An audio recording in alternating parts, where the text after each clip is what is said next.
Communauté économique des États indépendants de l'Afrique de l'Ouest, 89 citoyens des États du Sahel ont été arrêtés et expulsés par Alassane. Pourquoi dans la nuit du 13 au 14 février 2024 89 citoyens des pays membres de l'EI, soit des Burkinabés, des Maliens et des Nigériens, ont été simplement expulsés et contraints de vivre en Côte d'Ivoire sans aucune raison valable. C'est inadmissible venant d'un pays frère, venant d'un pays d'Afrique de l'Ouest.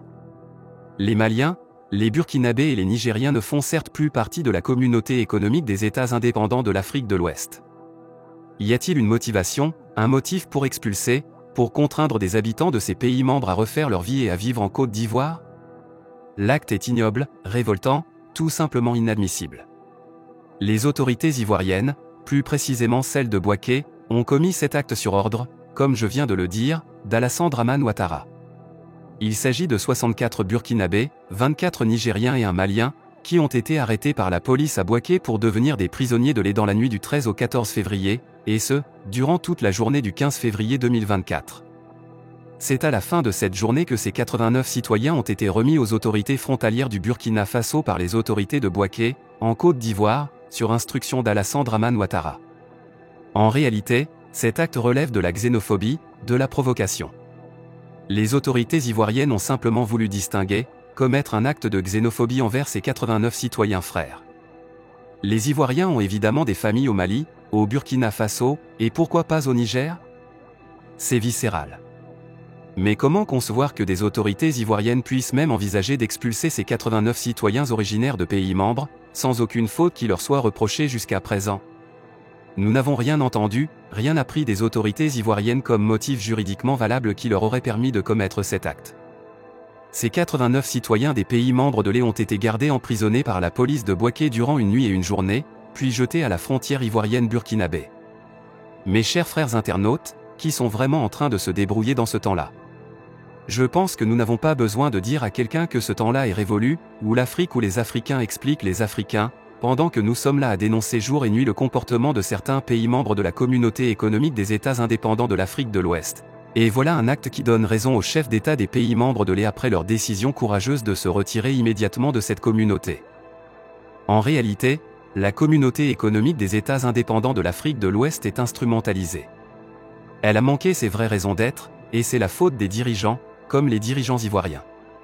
Bien sûr, vous n'êtes pas sans savoir la grogne qui existe aujourd'hui entre le Niger et le Bénin, tout simplement parce que Patrice Talon est instrumentalisé. Jusqu'à ce qu'il s'aperçoive maintenant qu'il a été vraiment trompé par son maître. Parce que l'économie béninoise aujourd'hui, ça ne va pas.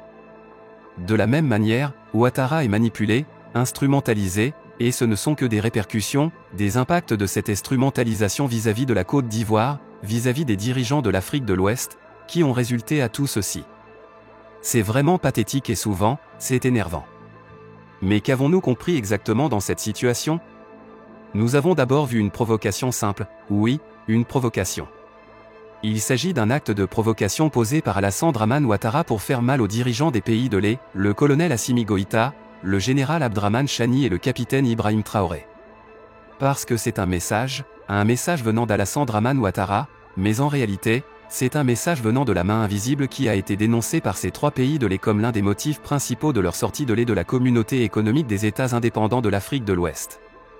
Je veux dire, les dirigeants de l'EI n'ont pas caché le fait que la communauté économique des États indépendants de l'Afrique de l'Ouest soit instrumentalisée, que des mains invisibles soient là à diriger. Ils ont jugé cela inadmissible et inopportun, raison pour laquelle ils ont claqué la porte. Aujourd'hui, cette provocation vient de cette main invisible qui n'est autre que la France. Vient d'Emmanuel Macron, bien sûr. C'est Emmanuel Macron qui a instruit Alassane Dramane Ouattara de poser un acte de sabotage contre le processus de la construction d'une zone réellement panafricaine en Afrique de l'Ouest. Qui est-elle? Parce que l'acte s'est passé entre le 13 et le 14, tandis que le 15, une réunion des ministres des pays membres de l'EI était prévue à Ouagadougou. C'était pour parler, bien sûr, de la possible mise en place d'une confédération entre ces trois pays, et Dieu sait ce que ça fait à la France. La France ne va jamais souhaiter ou laisser mettre en place une confédération par ces trois pays, qui va s'élargir dans les jours à venir. Pourquoi pas un jour voir une Côte d'Ivoire dans cette confédération, lorsqu'Alassane Dramane Ouattara ne sera plus au pouvoir? Et ça sera la fin pour la France, bien sûr, parce que c'est dans la balkanisation de nos États que la France parvient réellement à mettre la main sur nous. Donc, La France est en train de faire tout ce qui est en son pouvoir aujourd'hui pour saboter, pour provoquer ces choses-là, pour qu'ils puissent renoncer. Et ce n'est pas tout. C'est également un acte d'intimidation des citoyens de l'AES, parce que tout le monde le sait, depuis l'annonce de la création de cette structure panafricaine, qui est l'AES, la décision a été bien vue par les citoyens des pays membres de l'AES. Nous pouvons dire sans risque de nous tromper qu'aujourd'hui, les citoyens des 3 pays, à savoir le Burkina, le Mali et le Niger, soutiennent fermement et totalement ce processus de création de l'AES et de création de confédération entre ces 3 pays. Alors, il faut poser tous les actes possibles pour que la population puisse se voir menacée quelque part. Tout le monde sait qu'il y a beaucoup de Burkinabés, beaucoup de Maliens, beaucoup de Nigériens qui se trouvent en Côte d'Ivoire. Alors, il faut poser un acte en Côte d'Ivoire pour faire peur à ces Maliens, à ces Burkinabés, à ces Nigériens qui se trouvent en Côte d'Ivoire, pour leur dire « Attention ». Ce qui est en cours par vos dirigeants, au cas où ça se concrétiserait, alors ça sera la fin pour vous en Côte d'Ivoire.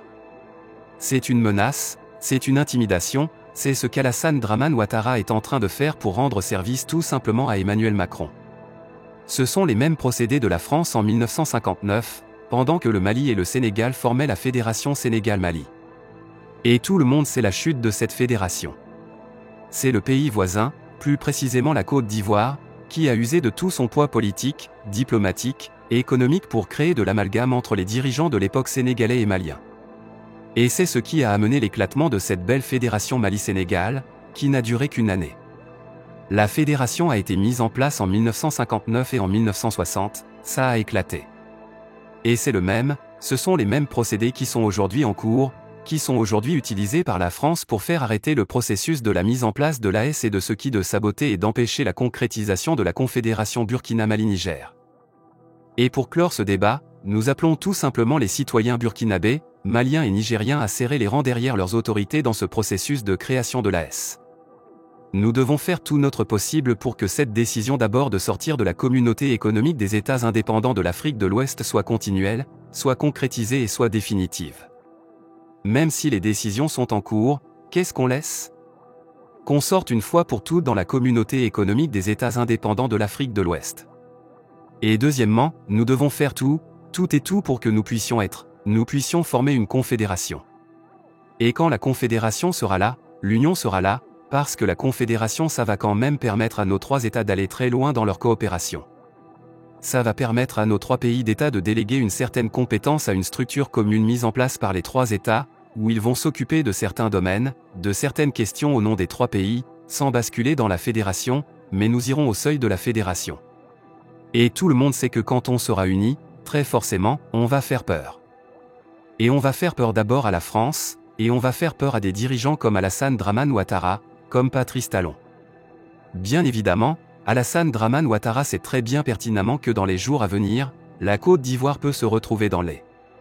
La Côte d'Ivoire peut demander, supplier les pays membres de l'AES pour intégrer les lorsque lui ne sera pas là. Parce que quand Alassane ne sera pas là, la voile sera enlevée, les ouvrages verront clairement tous les jeux qui se vivent et qui sont en train de jouer en Côte d'Ivoire. Et à ce moment, les Ivoiriens, les vrais Ivoiriens, l'Ivoirien lambda, demandera à ce que la Côte d'Ivoire réunisse les pays membres de l'AES. Alassane voit tout ça. Donc, c'est cette vision qu'ils sont en train de faire tout pour contrer, qui peut bien évidemment assurer le succès de la Confédération Burkina-Mali-Niger. C'est bien évidemment le peuple. Les 3 peuples doivent vraiment se donner les mains, rester derrière leurs dirigeants.